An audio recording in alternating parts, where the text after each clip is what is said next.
আমাদের জীবনে আমরা যদি শিক্ষা নিতে চাই তাহলে আমরা বিভিন্ন জিনিস থেকে শিক্ষা নিতে পারি। ইভেন আমরা ছোট ছোট বিষয়গুলো থেকেও আমরা অনেক ভালো শিক্ষা নিতে পারি। ঠিক তেমনি আজকে আমার সঙ্গে এই সাধারণ একটা গ্লাস দিয়ে আমার জীবনে অনেক বড় একটা শিক্ষা অনুভব হয় এবং আমার মনে হয় আমি এই শিক্ষাটা যদি আরো অনেক আগে পেতাম তাহলে মনে হয় এটা আমার জন্য আরো অনেক বেশি ভালো হতো। আমার মাথায় যখন এই চিন্তাটা আসে এই গ্লাসটা নিয়ে, তখন আমি চিন্তা করলাম এটা আপনাদের সঙ্গে শেয়ার করি। এই জন্য আসলে আমার এই ভিডিওটা তৈরি করা। আমার যে অনুধাবনটা হলো সেটা হলো যে আজকে আমি গ্লাসের মধ্যে কিছু পানি রেখে আমার টেবিলের উপরে রেখে চলে গেছিলাম এবং সামহাউ ভুলে আমার হাত লেগে গ্লাসটা নিচে পড়ে যায়। নিচে পড়ে যাওয়ার পরে আমি চিন্তা করলাম ইস, গ্লাস থেকে পানিটা পড়ে গেল। তখনই আমার মাথায় একটা চিন্তা আসলো যে আমি পানি কেন চিন্তা করলাম। আমি পানি এই জন্য চিন্তা করছি যে এটাতে পানি ছিল এবং এটা ধাক্কা খাওয়ার পরে পড়ে যাওয়ার পর ভিতরে যা ছিল তা বাইরে চলে আসছে। এখান থেকে আসলে আমার ভিতরে চিন্তাটা আসে যে আমাদের জীবনটাও হচ্ছে অনেকটা এরকম যে আমরা ধাক্কা খাই আমাদের প্রত্যেকটা পদে পদে। আমি একটা ভালো কাজ করলেও ধাক্কা খাবো, আমি একটা খারাপ কাজ করলেও ধাক্কা খাবো। বাধা জিনিসটা আমাদের জীবনের সঙ্গে ওতপ্রোতভাবে জড়িত, এটাকে আমরা কখনো এড়িয়ে যেতে পারি না। কিন্তু এই বাধা থেকে আমরা শিক্ষা নেওয়া উচিত বা আমরা শিক্ষা নিতে পারি চাইলে। তো আমি যেটা চিন্তা করলাম যে এই গ্লাসটার ভিতরে পানি ছিল বিধায় যখন গ্লাসটার উপর ধাক্কা লাগলো তখন ভিতরে যা ছিল তা বাইরে চলে আসছে এবং সেটা বিভিন্ন জায়গায় ছড়াই গেছে। এটার ভিতরে যদি রং থাকতো তাহলে আমার চারপাশে ছড়াই যেত এবং সেটা খুবই বৃষ্টি একটা কাজ হতো, কারণ রংগুলা যখন চারিদিকে ছড়াই যেত তখন সেটা যে সারফেসের উপর পড়তো সেই সারফেসটা কিন্তু একদমই নষ্ট হয়ে যেত বা সেটা ব্যবহার উপযুক্ত থাকতো না, সেটা দেখতে খুবই বৃষ্টি লাগতো। কিন্তু যেহেতু পানি ছিল তাই পানিটা পড়ে যাওয়ার পরে আমার খুব একটা চিন্তা আসে না যে পানিটা কিছুদিনের মধ্যে বা কিছু সময়ের মধ্যে এটা শুকিয়ে যাবে এবং আমার যে সারফেসটা সেটা আগের জায়গায় ফিরে আসবে। ঠিক তেমনি আমাদের ভিতর যদি ভালো কিছু থাকে, আমরা যখন ধাক্কা খাবো তখন আমাদের ভিতর থেকে ভালো জিনিসগুলো বের হয়ে আসবে, ভালো চিন্তা বের হয়ে আসবে। আমি কোনো বাধার সম্মুখীন হলে কিভাবে আমি সেটা থেকে ওভারকাম করব সেটার জন্য আমার ভালো চিন্তাগুলো মাথায় আসবে, যেহেতু আমার ভিতরে ভালো জ্ঞান আছে। কিন্তু আমার ভিতরে যদি খারাপ জ্ঞান থাকে তাহলে কিন্তু আমার ভিতর থেকে খারাপ চিন্তাটাই আসবে।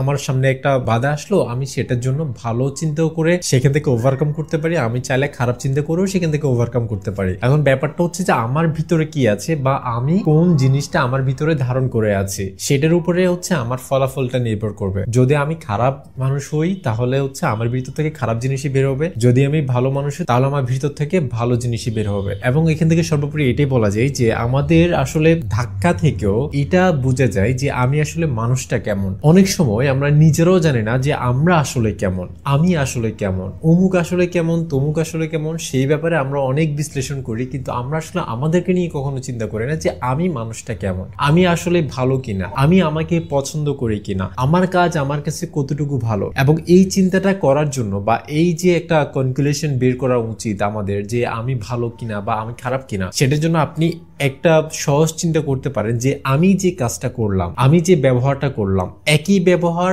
কেউ যদি আমার সঙ্গে করে তাহলে আমি সেটাকে অ্যাকসেপ্ট করবো কিনা। যদি আমি সেটাকে অ্যাকসেপ্ট না করি তাহলে বুঝতে হবে যে আমি যা করলাম সেটা ভুল ছিল। কিন্তু আমি যদি মনে করি যে না, এই ব্যাপারটা আমি অ্যাকসেপ্ট করতে পারবো বা এই ব্যবহার আমার কাছে অ্যাকসেপ্ট যোগ্য, তার মানে হচ্ছে যে আমি ভালো ব্যবহার করছি। এখন এটা আবার মাইন্ডেরও ব্যাপার আছে।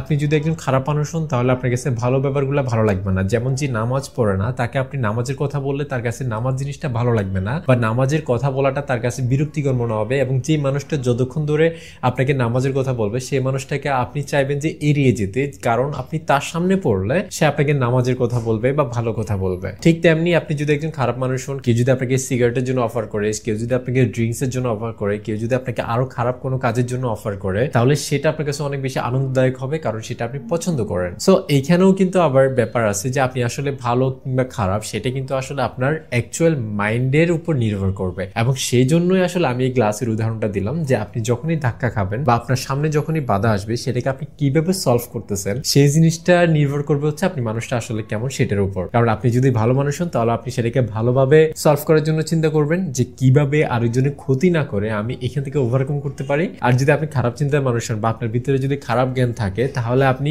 ওরকমই চিন্তা করবেন যে আমি এখান থেকে ওভারকাম করব, কিন্তু যে কারণে বা যার কারণে আমি এখানে সমস্যায় পড়লাম বা সামহাও অন্য কারো ক্ষতি করা যায় কিনা এটার মাধ্যমে, যে আমার বেশি লাভ হবে আরেকজনের আমি ক্ষতি করব, এরকম চিন্তা রেখে দেখে আসলে আমরা ওভারকাম করব, তখনই আসলে আমাদের সামনের দিকে এগিয়ে যাওয়াটা একটু টাফ হয়ে যায়, যদিও আমরা মনে করি যে আসলে আমরা অনেক ভালো কিছু করে ফেলছি বা আমার জীবনের অনেক ভালো উন্নতি আমি করে ফেলছি। সেটা কিভাবে? লাইক আপনি যদি কারো ক্ষতি করেন তাহলে ওটার যে ফলাফলটা সেটা কিন্তু কোনো না কোনো এক সময় জীবনে আপনার উপর আসবেই, কারণ প্রকৃতি কখনো কোনো কিছু বাকি রাখে না। যদিও আমরা মনে করি যে আমরা আজকে তার ক্ষতি করে ফেললাম কারণ সে অনেক দুর্বল, কিন্তু আপনার থেকে অনেক সবল যে সে কিন্তু আপনার উপর ক্ষতিটা করতে পারে। প্রকৃতির বিচারটা কিন্তু খুবই আলাদা, যেটা আমরা হয়তো চোখের সামনে দেখতে পারি না বা আমরা অনুধাবন করতে পারি না। দেখা গেল যে আপনি হয়তো অ্যাক্সিডেন্ট করছেন বা আপনার সামনে অনেক বড় একটা বিপদ আসছে বা আপনার ব্যবসায় লস হয়ে যাচ্ছে বা হয়তো আপনার ক্ষমতা হারিয়ে গেছে, অনেক কিছু হইতে পারে, কিন্তু এগুলো আসলে আমরা চোখের সামনে দেখি না বিধায় আমরা এটাকে খুব একটা বিশ্বাস করতে চাই না। সো আমাদের সবসময় পজিটিভ থাকা উচিত,